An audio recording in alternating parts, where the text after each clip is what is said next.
Outside of being a full-time military chaplain, I do Lyft driving on the side. A few weeks ago, I picked up a lady here in the Indianapolis area that was needing a Lyft ride, and she was going to the Anderson area.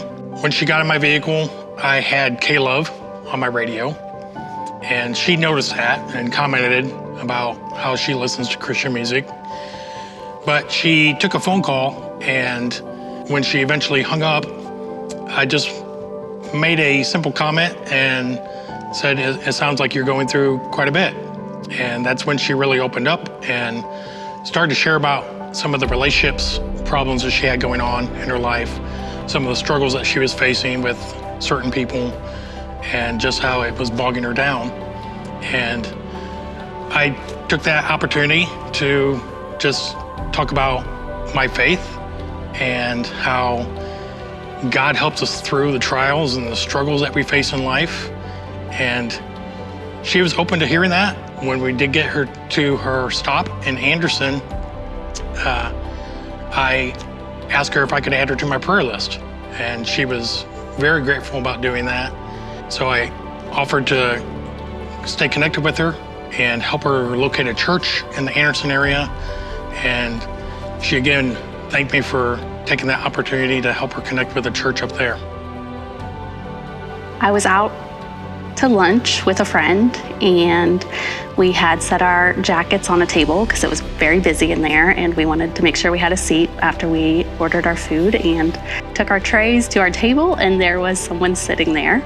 I didn't want to make her feel awkward or weird, so I just invited her to have lunch with us. So we sat down, and she was willing to have lunch with me and my friend, and she started talking to us. We started talking to her, just kind of like ease our way into conversation, and she noticed that the table next to us was filled with a bunch of kids. That kind of led into us having a conversation about how me and my friend homeschool, and so she was just genuinely curious why we homeschooled our children. And before knowing that she was a teacher at a faith-based school, I just felt this prompting right then and there that, you know what, I need to give God the glory in this situation, because the true reason I do homeschool is because I felt a calling to do so, and I needed to obey that calling.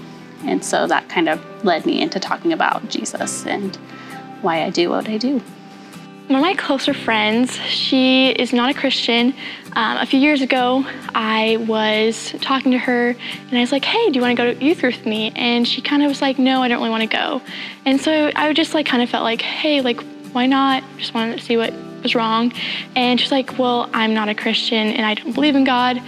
And it just like really struck a chord with me, because she just turned it down so suddenly. From the past few years, I've been trying to reach out to her and just be a light in her life. And recently I went to Passion. And so while we were at Passion, she was back at school. I knew that she was struggling kind of with just going back and not having very many friends at lunch and things like that. So I just reached out to her and asked her how she was doing and how the week went. And she was kind of discouraged a little bit about it, but I kind of helped her look on the bright side. But she was asking me how Passion went, and I was like, oh, you know, this could be a really good experience to share with her. So I just kind of told her how it was so awesome just seeing so many believers in the room worshiping together, and how like God was really working and moving in our lives. And she said she was super curious about it, and I was hoping to talk more about it the following week when I got back at school. So I was really excited and like hopeful, and I was praying, but unfortunately I got back to school and she did not ask about it. I didn't want to pry her too much, but I just kind of felt, okay, there's some curiosity there, so there's hope. While it's not happening yet, there's still a possibility in that He's in control, and ultimately we have to give God all we have, because it's for Him and His renown. And so obviously I'm wearing my sweatshirt, but that wasn't purposeful.